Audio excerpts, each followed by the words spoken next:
From the past 3 videos, we are having a discussion regarding the accounting treatment on issue of shares by a company.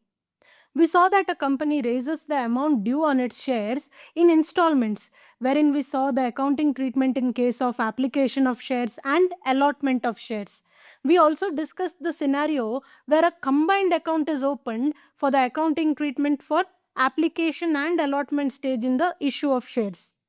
Now, let us discuss the final stage in the issue of shares, which is calls being made for fully paying up of the shares. Once the application process is completed, the shares are allotted.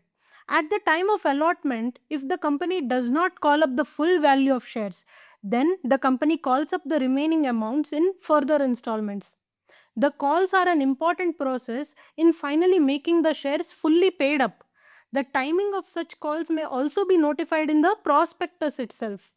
In the process of making calls on shares, the accounts that are opened or affected are the share call account, share capital account, and bank account.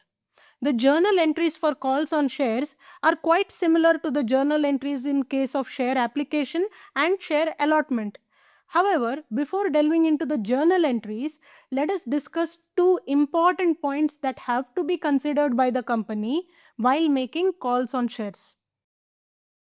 Two important points must be kept in mind while making calls.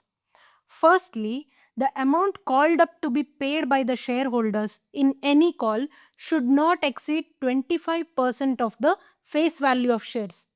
As we saw in the process of application of shares, that the application money should be at least 5% of the face value of shares, which is a lower limit. Similarly, there is an upper limit on the amount that can be called up to be paid in each call, which can be a maximum of up to 25% of the face value of shares and not more than that. The second important thing is that the time interval between making two calls should be at least 1 month. This means that a company cannot make multiple calls within days of each other. After making each call, the company has to wait for at least a month before making the next call. However, if the articles of association of the company provides for it to make multiple calls within a lesser time frame, then it can be so made. The calls have to be made following these 2 points.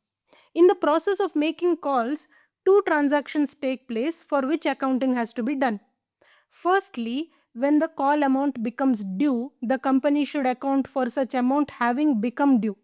Secondly, when the company receives the money in response to the calls, then such receipt of call money has to be accounted. When the call is made, the call money becomes due. The company has to record the money that has become due on call by debiting the share call account and crediting the share capital account with the value of the total amount due to be received on account of such call made. So the effect is that the share call account is debited and shows the amount that is due to be received on account of the share call made, and the share capital is credited since the call money is due, which is ultimately going to form a part of the share capital. So in essence, the capital already shows the call money balance, which is a part of the share capital but yet to be received. When the money is received against the calls made, it is accounted by debiting the bank account and crediting the share call account with the amount received in response to the call made.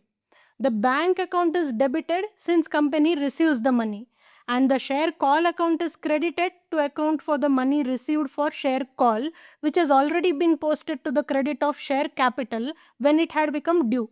So the share call account carried a debit balance, which is now nullified to the extent of the credit given when the share call money is received.